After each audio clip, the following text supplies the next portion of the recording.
तो क्या हालचाल सत श्री अकाल, मैं हूं नियॉन मैन एंड गाइस आज हम लोग बात करने वाले हैं एआई से रिलेटेड एक बहुत ही बड़े न्यूज के बारे में। तो दुनिया के टॉप एआई कंपनीज मिलकर एक पैक्ट को साइन की है। जहां गाइस आप लोगों को पता ही होगा कि एआई कितना ज्यादा जल्दी एडवांस हो रहा है। रिसेंटली मैंने आप लोगों को इस वीडियो में सोरा एआई के बारे में भी बताया था, which is a text to video generator. And या ओवरऑल ये इंडस्ट्री बहुत जल्दी से आगे बढ़ रही है। एंड इसका one of the biggest disadvantage तो आप लोग को पता ही होगा कि इससे बहुत ही ज्यादा मिस इन्फॉर्मेशन स्प्रेड होता है। कोई भी किसी का भी ऑडियो, वीडियो, टेक्स्ट, इमेज बना लेता है एंड इसके थ्रू मिस इन्फॉर्मेशन स्प्रेड होता है। 2024 में बहुत सारे कंट्रीज में इलेक्शंस होने वाले हैं एंड इलेक्शन के दौरान ये मिस इन्फॉर्मेशन स्प्रेड होने का चांसेस बहुत ही ज्यादा है। अप्रोक्सीमेटली 40 कंट्रीज में इलेक्शंस होने वाले हैं which will affect 4 billion people in this planet. And क्योंकि सभी लोग चाहते हैं कि इलेक्शंस के टाइम मिस इन्फॉर्मेशन एंड आलतू फालतू चीज स्प्रेड ना हो, 20 लीडिंग टेक कंपनीज जैसे कि Microsoft, Meta, open AI, Google, in fact social media companies भी जैसे कि स्नैपचैट, टिकटॉक, एक्स, सभी लोग मिलकर एक पैक्ट साइन किए हैं कि हम लोग अपनी तरफ से पूरी कोशिश करेंगे कि एआई के थ्रू मिस इन्फॉर्मेशन स्प्रेड ना हो ये इलेक्शंस के दौरान, क्योंकि भाई ये चीज डायरेक्टली लोगों को इंपैक्ट करेगा। वर्ल्ड लीडर्स चूज होते हैं भाई इलेक्शंस के थ्रू एंड अगर उसी को लेकर छेड़खानी चल रही है तो आप लोग समझ सकते हो बिलियंस ऑफ लोगों के लाइफ्स अफेक्ट होंगे। बट यार टॉकिंग अबाउट एआई, तो अभी मैंने आप लोगों को सोरा एआई के बारे में बताया था। उसमें बेसिकली टेक्स्ट में प्रॉम्प्ट लिखना होता है एंड वो प्रॉम्प्ट एक वीडियो जनरेट कर देता है। तो एक बंदे ने मजाक में क्या किया कि वो सिंघम के एक्शन सीन को लिया एंड उसका टेक्स्ट प्रिपेयर करके ट्विटर में डाल दिया। एक सटायर ट्वीट था ये सोरा एआई को लेकर। बट जो पॉपुलर ऑथर है जॉर्डन पीटरसन, उनको लगा ये एक्चुअली में एआई है, ये वाला जो सिंघम का एक्शन सीन था। तो उन्होंने इसको रिट्वीट करते हुए कहा, stunning, good bye Hollywood, it's been nice knowing you. Anyways चलिए अब आगे बढ़ते हम लोग बात करने वाले विराट कोहली एंड अनुष्का शर्मा के बारे में। तो विराट कोहली एंड अनुष्का शर्मा के सेकंड चाइल्ड को लेकर फिर से कुछ रिपोर्ट्स आने लगे। जहां गाइस पहले विराट कोहली के friend AB de Villiers second child से रिलेटेड कुछ बोल दिए थे, बाद में उन्होंने अपना स्टेटमेंट वापस तो ले लिया था, बट उस टाइम से ये रूमर्स बहुत ज्यादा फैलने लगे। बट अब एक पॉपुलर इंडस्ट्रियलिस्ट हर्ष गोयनका ने ये ट्वीट कर दिया था, a new baby is going to be born in the next few days, hope the baby takes India to great heights like the greatest cricketing father, और will it follow the mother to be a film star, hashtag made in India, hashtag to be born in London. अब of course father cricketing star and mother actress, आप लोगों को समझ आ गया होगा Virat Kohli and Anushka Sharma के बारे में वो बात कर रहे हैं डायरेक्टली। बट यार चलिए अब एक बहुत ही अनफॉर्चुनेट स्टोरी के बारे में बात कर लेते हैं related to the Dangal actress Suhani Bhatnagar. जहां गाइस शायद आप लोग ने अभी तक सुन ही लिया होगा कि जो दंगल में एक्ट्रेस थी सुहानी भटनागर, जिन्होंने यंग बबीता फोगट का रोल प्ले किया था in the movie, she has passed away at just the age of 19। Reportedly उनको कुछ एक रेयर इन्फ्लेमेटरी डिजीज था and due to fluid accumulation in her body she passed away. जैसे ये न्यूज बाहर आया, आमिर खान प्रोडक्शंस की तरफ से एक ट्वीट आया, we are deeply saddened to hear about Suhani passing away, our heartfelt condolences to her mother Pooja ji and the entire family, such a talented young girl, such a team player, Dangal would have been incomplete without Suhani, you will always remain a star in our hearts, may your soul rest in peace. And yeah she was genuinely very talented, क्योंकि Dangal movie के casting director reveal करके बताया कि उन्होंने उस movie के लिए approximately 11,000 girls का ऑडिशन किया था एंड उनमें से एक सुहानी को चूज किया गया था। तो इससे हम लोग को समझ आ जाता है कि कितनी टैलेंटेड थी वो। तो चलिए अब आगे बढ़ते हम लोग बात करने वाले हैं जिया शंकर के बारे में। तो जिया शंकर एंड विशाल सिंह के बीच में एक छोटा सा कॉन्ट्रोवर्सी स्टार्ट हो गया। जहां guys if you don't know Vishal Singh, तो वो मनीषा रानी के एक क्लोज फ्रेंड है एंड कल वो अचानक से अपने इंस्टाग्राम में जिया को ट्रोल करते हुए ये वीडियो अपलोड कर दिए थे।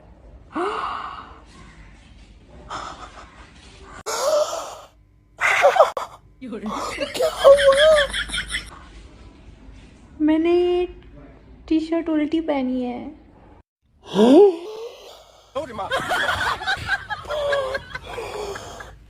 एक मिनट, इसको कहीं लिख लेता हूँ, कहीं आईएसपीसीएस के एग्जाम में ना आ जाए। भगवान, अब क्या हो गया?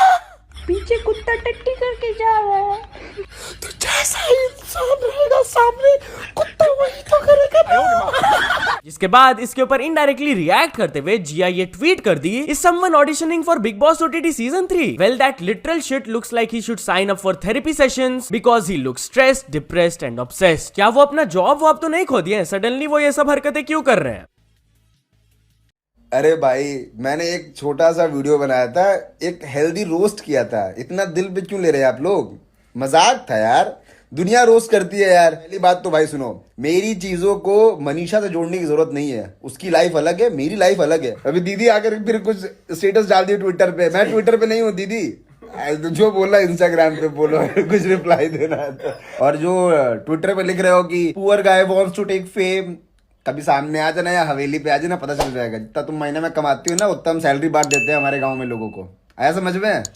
दफा हो जाओ। एनीवेज चलिए अब आगे बढ़ते हम लोग बात करने वाले हैं सनी लियोनी के बारे में। तो क्या एक एग्जाम के लिए किसी ने मजाक में सनी लियोन का एडमिट कार्ड बना दिया। वेल गाइस, कल से सोशल मीडिया में ये वाला फोटो बहुत ज्यादा वायरल जा रहा है, जो कि बताया जा रहा है कि यूपी के पुलिस कांस्टेबल एग्जाम का एक एडमिट कार्ड है। और पता नहीं भाई, पास्ट में भी ऐसे कुछ फोटोज वायरल गए विच वर प्रूव टू बी फेक। हो सकता है ये भी फेक हो, बट एक्चुअली में अगर किसी ने ये हरकत किया ना भाई, तो बाज आ जाओ यार तुम लोग। बट यार, talking about exams and admit card, तो अभी जिन लोगों के एग्जाम्स चल रहे हैं या फिर स्टार्ट होने वाले हैं, उन सभी लोगों को मेरे तरफ से भाई ऑल द बेस्ट। एकदम टेंशन नहीं लो, अच्छे से पढ़ाई करो, अच्छे से एग्जाम दो, everything will be fine. But यार चलिए अब आगे बढ़ते हम लोग बात करने वाले पुष्पा 3 के बारे में। तो क्या अल्लू अर्जुन ने पुष्पा 3 को कंफर्म कर दिया? वेल गाइस, रिसेंटली वो एक फिल्म फेस्टिवल में गए थे एंड वो पुष्पा फ्रेंचाइजी के बारे में बात करते हुए ये स्टेटमेंट दे दिए, you can definitely expect part 3। We do want to make it a franchise and हम लोग के पास बहुत ही एक्साइटिंग आइडियाज है फॉर द लाइनअप। भाई साहब, लोग ऑलरेडी पुष्पा 2 के लिए एक्साइटेड है, जो कि इस इंडिपेंडेंस डे में रिलीज होगा, बट यहाँ पर तो वो पुष्पा 3 का भी हाइप क्रिएट करना चालू कर दिया यार। एनीवेज चलिए अब आगे बढ़ते हम लोग बात करने वाले एनिमल एंड ब्रह्मास्त्र मूवी के बारे में। तो अगर आप रणबीर कपूर के मूवीज ब्रह्मास्त्र एंड एनिमल देख लियो, तो आप लोगों को पता ही होगा कि ब्रह्मास्त्र के स्क्रिप्ट में बहुत बार आलिया भट्ट रणबीर कपूर को मूवी में शिवा शिवा बुलाते रहती है। एंड सेकेंडली, एनिमल मूवी में रणबीर कपूर पापा पापा बहुत बार यूज किए हैं। बट एक बंदे ने पूरा रिसर्च किया, वो पता लगाया कि एग्जैक्टली कितने बार ये वर्ड्स यूज किए गए। तो उन्होंने ये बताया कि एनिमल में 196 टाइम्स पापा वर्ड को यूज किया गया था एंड ब्रह्मास्त्र में 103 टाइम्स शिवा वर्ड को यूज किया गया था। बट एनीवेज चलिए अब आगे बढ़ते हम लोग बात करने वाले रश्मि देसाई एंड भावना चौहान के बारे में। तो आप लोगों को याद ही होगा, Rashmi Desai Johnny Sins and Ranveer Singh के एड को क्रिटिसाइज की थी। उन्होंने बोला था it's an humiliation to TV industry. Well, उस एडवर्टीजमेंट में एक को एक्ट्रेस जो उन लोग के साथ काम की थी, भावना चौहान, उन्होंने रश्मि देसाई के स्टेटमेंट के ऊपर रिस्पॉन्ड करते हुए कहा कि ये लोग मार्केटर्स हैं and they understand the ripple effect of such things. Honestly original script इससे भी ज्यादा फनी था, बट उन्होंने थोड़ा सा चेंजेस किया था अकॉर्डिंगली। इस एड का इंटेंशन स्टार्टिंग से ये था कि it will be a normal scene from a TV show, ताकि सब लोग इसको कैजुअली घर पर देख पाए। They wanted the topic to be normalized. तो चलिए अब आगे बढ़ते हम लोग बात करने वाले आयशा ताकिया के बारे में। तो बॉलीवुड एक्ट्रेस आयशा ताकिया के प्लास्टिक सर्जरी को लेकर बहुत लोग उनको ट्रोल करते हैं एंड इस पर वो इनडायरेक्टली रिस्पॉन्ड की। जहां guys, back in the day ये बॉलीवुड में एक बहुत ही बड़ी फीमेल एक्ट्रेस थी, बट लास्ट कुछ ईयर से वो इंडस्ट्री से क्विट कर दी है एंड उनका बिफोर एंड आफ्टर पिक्चर बहुत ज्यादा वायरल गया है, जहां पर आप लोग देख सकते हो लोग बोलते हैं कि वो बहुत ज्यादा प्लास्टिक सर्जरी करवाई है। वेल, रिसेंटली बहुत दिनों बाद वो अपना एक पब्लिक अपीयरेंस की थी, तो फिर से कुछ लोग उनके प्लास्टिक सर्जरी को लेकर मॉक करने लगे, ट्रोल करने लगे। तो वो अपना एक सेल्फी पोस्ट करके नीचे कैप्शन में लिख दी, आप कंट्रोल नहीं कर सकते हो कि how people receive your energy, anything you do or say gets filtered through the lens of whatever they are going through at the moment, which is totally not about you. तो चलिए अब आगे बढ़ते हम लोग बात करने वाले ज्ञान थेरेपी के बारे में। तो ज्ञान थेरेपी टेक रिव्यूअर्स को लेकर एक बहुत ही इंपॉर्टेंट ट्वीट किए। उन्होंने कहा, ट्रस्ट मी, कुछ साल बाद आप आज के टेक रिव्यूअर्स को बहुत मिस करोगे, स्पेशली इंडियन मार्केट में, क्योंकि आने वाला टाइम दुकान बनने वाला है, बनना शुरू भी हो गया है वैसे। आई होप कुछ क्रिएटर्स न्यू आते रहे और जिम्मेदारी से काम करें, अर्निंग और व्यूअर्स दोनों को ध्यान में रखकर। तो चलिए अब आगे बढ़ते हम लोग बात करने वाले एक बहुत ही भयंकर कर्मा मोमेंट के बारे में। जहां गाइस, जैसा कि आप देख सकते हो, कार के अंदर हस्बैंड एंड वाइफ है एंड अपेरेंटली हुआ क्या था कि उनको बोला गया था कि अपने गाड़ी को पार्क कर लो and wait for the food, but वो लोग वेट नहीं करना चाहते थे एंड वो डेबिट कार्ड के थ्रू अपना पेमेंट कर चुके थे। अब ऑफ कोर्स डेबिट कार्ड से पे कियो तो उससे ही ना वापस मिलेगा आपको, बट वो लोग जबरदस्ती बोल रहे थे नहीं, हम लोग को कैश में रिफंड करो या फिर हम लोग का खाना दो अभी के अभी। अब आर्ग्यूमेंट के दौरान वो जो वाइफ थी वो बहुत ही उल्टा फुल्टा चीज बोलने लगी मैकडॉनल्ड्स एम्प्लॉय को, जैसे कि तुम हो कौन, you are a loser, and वो बोली गेट अ करियर, तुम्हारा करियर बकवास है। और वो हस्बैंड वार्निंग दे रहा था कि मेरे इंस्टाग्राम में 50 के फॉलोअर्स है, मैं पोस्ट कर दूंगा इसके बारे में। अब जैसे ये स्टोरी वायरल हुआ, कुछ बंदों ने वो हस्बैंड का इंस्टाग्राम अकाउंट निकाला विच हैज 59 फॉलोअर्स एंड जब ये वीडियो वो वुमेन के एम्प्लॉयर तक पहुंचा तो वो एम्प्लॉयर ने बोला कि हम लोग ने उसको फायर कर दिया है क्योंकि हम लोग ऐसे बिहेवियर को कंडोन नहीं करते हैं, this was very bad. Anyways चलिए अब आगे बढ़ते हम लोग बात करने वाले गिटार से रिलेटेड बहुत ही इंटरेस्टिंग स्टोरी के बारे में। तो guys, back in the day एक बहुत ही पॉपुलर बैंड था द बीटल्स एंड उनके बैंड में पॉल मैकार्टी थे जो कि बेस गिटारिस्ट थे। वेल, अपेरेंटली 1972 में उनका फेवरेट बेस गिटार जो था वो चोरी हो गया था एंड अब रिसेंटली 50 इयर्स लेटर उनको गिटार अपना वापस मिला। जब वो इस गिटार को खरीदे थे 1961 में तब वो 30 पाउंड पे किए थे, बट अभी बोला जाता है कि वो गिटार का worth would be approximately 10 million pound. So याद चलिए अब कुछ अचीवमेंट्स के बारे में बात करते हैं। तो first of all, Upper Gaming को मिल चुका उनका golden play button and Professor of How को मिल चुका उनका diamond play button. So many many congratulations to all of them. तो चलिए अब एक इंटरनेशनल स्टोरी के बारे में बात करते हैं। हम लोग बात करने वाले मिस्टर बीस्ट के बारे में। तो मिस्टर बीस्ट अपने चॉकलेट कंपनी से रिलेटेड एक बहुत ही बड़ा अनाउंसमेंट दिए, जहां गाइस बेसिकली आज उन्होंने एक advertisement type of video upload किया जहां पर उन्होंने बोला कि उनका चॉकलेट फेस्टिवल्स का जो लास्ट वर्जन था that was good but not the best, but अब वो हंड्रेड्स ऑफ फॉर्मूलाज चेंज किए, सब कुछ टेस्ट किए and now he is claiming they make the best chocolate in the world. End of course biggest chocolate company Hershey's को तो वो बार बार roast कर ही रहे थे इस एडवर्टीजमेंट में। बाकी यार पता नहीं हम इंडियन फैंस को कभी ये चॉकलेट टेस्ट करने को मिलेगा। अगर आपको ये चॉकलेट मिलता है तो क्या आप ये टेस्ट करोगे? मेरे को कमेंट्स में जरूर बताना। सो यहाँ तो चल दोस्तों, आज के वीडियो के लिए बस इतना ही। अगर आपको ये वीडियो थोड़ा सा भी पसंद आया हो तो लाइक कर देना, चैनल को अभी तक सब्सक्राइब नहीं किए हो तो जल्दी से जल्दी सब्सक्राइब भी कर लेना। न्यूज सबमिशन का लिंक डिस्क्रिप्शन में, वहां से जाके आप कुछ न्यूज भेजोगे तो आपको क्रेडिट्स में मिल सकता है मेरे डिस्क्रिप्शन में। सो ऐसे सपोर्ट करते रहना। मिलते हैं नेक्स्ट वीडियो में, टिल देन बाय बाय।